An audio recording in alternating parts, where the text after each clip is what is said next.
जुड़ चुकी हैं जिन्होंने चौथा स्थान हासिल किया है इस परीक्षा में। आकांक्षा, बहुत स्वागत है आपका जी उत्तर प्रदेश उत्तराखंड। कैसा फील कर रही हैं आप? जी बहुत ही अच्छा। अभी तक तो मुझे विश्वास भी नहीं हो रहा है कि मैं ही हूँ। इनफैक्ट आपके चैनल पे आया था, फ्लैश हुआ था, तब मुझे लगा कि मैं ही हूँ। मैं तो अपना रोल नंबर देखने के लिए चली गई थी कि ये मैं ही हूँ कि नहीं हूँ। यकीन था आपको कि ये जो लिस्ट जारी होगी उसमें आप भी टॉप 10 में रहेंगी? और क्या जो एक्सपेक्ट कर रही थी उसके मुताबिक रिजल्ट आया है? ये एक्सपेक्टेशन से तो बहुत ही ज्यादा अच्छा आया है और यकीन तो नहीं था मुझे टॉप 10 का कहीं भी। भगवान से बस ये प्रार्थना चल रही थी कि टॉप 10 में तो नहीं, बस लिस्ट में कहीं ना कहीं आ जाऊं। और ये तो बहुत ही अच्छा रिजल्ट आया है, अनएक्सपेक्टेड। पेरेंट्स को कैसा फील हो रहा है? बहुत ही अच्छा, बहुत ही अच्छा। उन्हें भी यकीन नहीं हो रहा है। आकांक्षा, और जब से आपने रिजल्ट देखा होगा तब से आपके घर में लगातार आने जाने वालों का सिलसिला जारी होगा। आपके परिवार वाले, आपके वेल विशर्स क्या कह रहे हैं आपको? बस उन्हें भी यकीन नहीं है और वो भी मुझे बधाई दे रहे हैं, कह रहे तुम्हारी सालों की मेहनत रंग लाई। और बस, और तो यही है बस। अब क्योंकि आपने मेहनत का जिक्र भी कर दिया तो जरा अपना पूरा स्केड्यूल भी आप बता दीजिए, कैसे प्लानिंग करी आपने और क्या आपका स्केड्यूल रहता था पूरा? मैं तो 2017 से इस चीज की तैयारी कर रही थी और शेड्यूल तो ये था कि 8-9 घंटे तो दिन में पढ़ना ही होता था, कुछ भी हो जाए। इनफैक्ट मेरे भाई की भी शादी थी, कजन की, अभी 2-3 महीने पहले। उसमें भी मुझे था कि मुझे पढ़ना है। तो कितनी इतनी डिफिकल्ट चॉइसेस रहती हैं कि आपको पढ़ना है, आप नहीं जा सकते, आप कहीं या जा रहे हो तो बहुत लिमिटेड टाइम के लिए जा रहे हो बस। नहीं तो इजी आपके लिए क्या रहा? मतलब ये माने कि जो आजकल सोशल मीडिया में हम देख रहे हैं कि जो डिजिटल वाली दुनिया आ गई है ना, तो उससे काफी आसान हो जाता है पेपर को मतलब क्वालिफाई करना। जी जी बिल्कुल, मैंने तो सारी सेल्फ स्टडी से ही तैयारी करी है। तो मेरे लिए तो बिल्कुल ही यूट्यूब और टेलीग्राम और ये सब बहुत ही ज्यादा फायदेमंद रहा है। इनफैक्ट जब मैं मॉक इंटरव्यूज के लिए भी मुझे इतना ज्यादा टाइम नहीं मिल पाया था जाने का दिल्ली, तो बिल्कुल ऑनलाइन ही मॉक इंटरव्यूज दिए मैंने कितने। तो बहुत ही ज्यादा फायदा मिला है। आकांक्षा, क्योंकि आप बता रही हैं कि 2017 से ही आप प्रिपरेशन कर रही थी, तो हम चाहेंगे कि सिलसिलेवार तरीके से आप बताएं कि कहाँ कहाँ पर आपने कोचिंग ली, क्योंकि आप ये बता रही हैं कि अब तो खैर आप सेल्फ स्टडी करती थी, लेकिन कोचिंग कहाँ कहाँ से ली, उसके बाद कितने अटेम्प्ट्स आपने दिए, क्योंकि बहुत मुश्किल होता है ये कि एक बार में ही कोई क्वालिफाई कर जाए। और प्री तो हो जाता है लेकिन मेंस में निकलना बहुत मुश्किल होता है। मैम मैं साथ में यूपीएससी की भी तैयारी कर रही थी, तो मैंने यूपीएससी यूपीपीसीएस साथ साथ में किया है। मैंने कोचिंग कहीं से एज अ क्लासरूम स्टूडेंट मैं कहीं भी नहीं थी। तो ये मेरी खुद से ही है, 2017 से देहरादून में रह करके ही मैंने तैयारी करी है। यूपीएससी मैंने 2 बार प्रीलिम्स क्लियर किया है। मेंस में मेरा एक बार इंटरव्यू कॉल 13 नंबर से रह गया था, एक बार 2 नंबर से रह गया था। और उसके बाद फिर मैं साथ साथ में यूपीपीसीएस भी दे रही थी, तो 3 बार तो मेरा यहाँ का प्रीलिम्स ही नहीं क्लियर हुआ।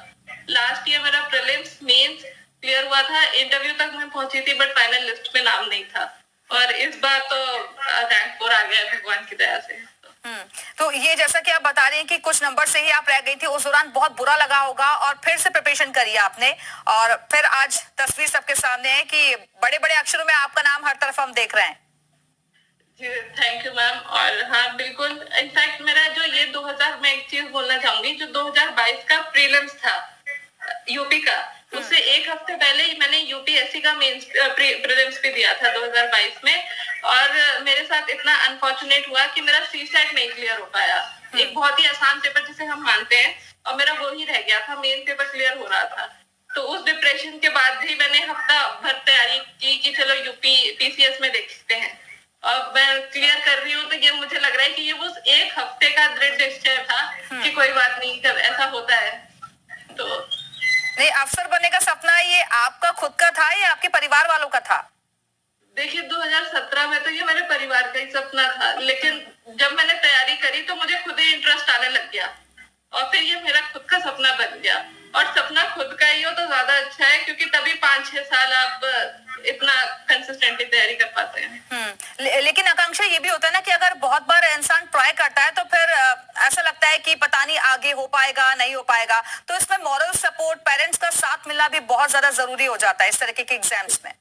जी बिल्कुल। जी, मेरे पेरेंट्स का बहुत ज्यादा सपोर्ट था और मैं आपके चैनल के माध्यम से ये भी कहूंगी, खासकर लड़कियों के पेरेंट्स को, कि आप उन्हें पढ़ने दें, जितना भी पढ़े, आप उन पे कोई भी तरह का दबाव ना डालें।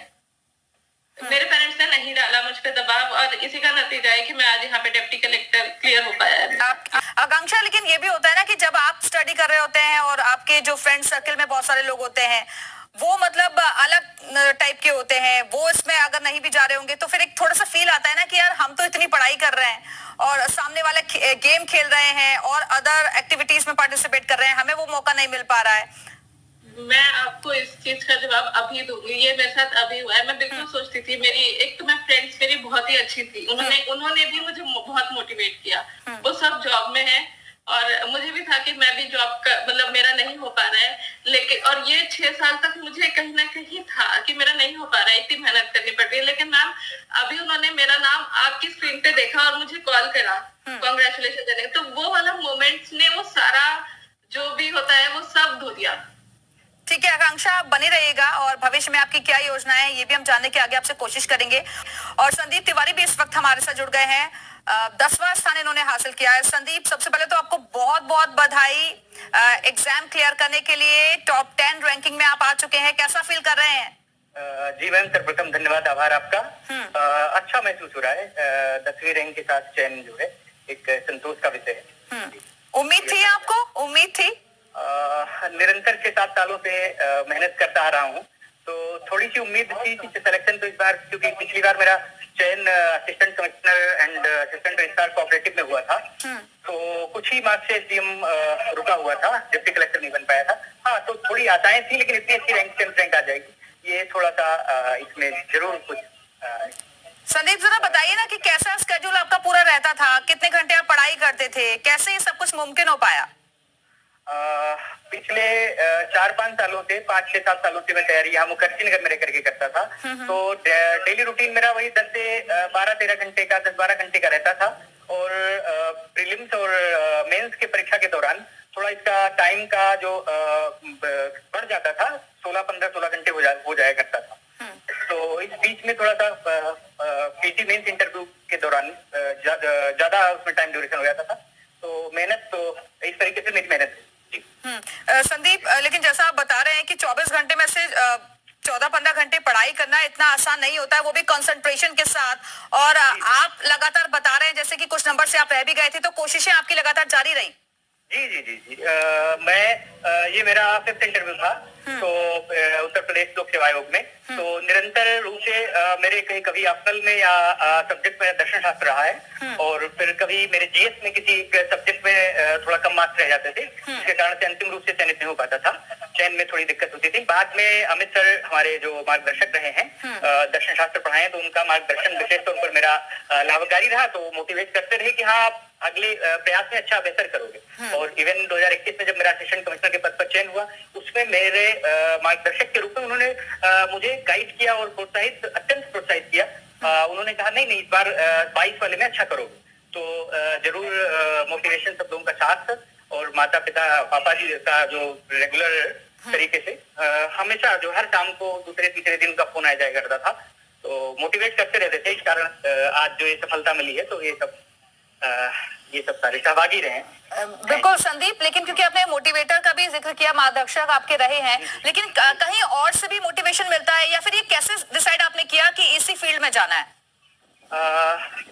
मोटिवेशन शुरुआत से ही मेरी ग्रामीण पृष्ठभूमि रही है, तो गांव में मैं देखता रहता था शुरू में जो प्रशासनिक अधिकारियों का जो कार्य था वो बहुत ही प्रभावकारी रहता था, और उसका परिणाम जमीन पर अच्छा दिखता था। तो ये सब देख करके मन में जरूर थोड़ा बहुत शुरू से अच्छा करने का और समाज के व्यापक स्तर पर अपना एक योगदान देने का और गरीब